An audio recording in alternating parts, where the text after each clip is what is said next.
Hi everyone, today I'm going to show you how to do a popcorn stitch.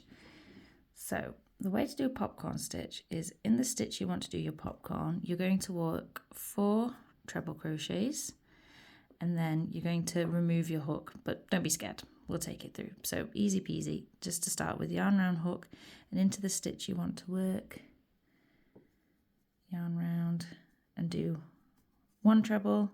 We're going to do 4 into the exact same stitch. I'll make sure, check out how to do a treble stitch in our channel if you don't know how to already. This stitch is a bit more intermediate. So here you'll see we've got 4 stitches in one. We're going to, what I like to do is just pull that yarn up a bit and take your hook out so you're not in any danger of unraveling it. With your hook, you're going to go from the front to the back, like so, and put that hook back on your stitch and pull tightly. And then you're going to pull, and can you see what that's doing? It's just tightening that cluster of stitches together and then secure with a chain. And it's as simple as that. You've made a popcorn. When you're working on the next row, you're going to work into that chain you just created.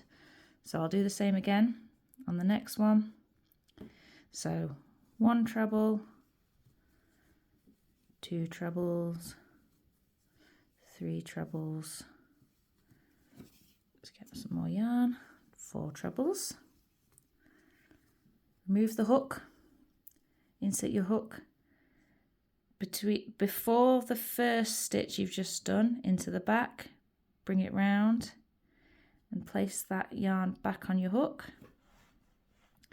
Pull through to the front here and secure with a chain. And there you have it. Popcorns, easy peasy.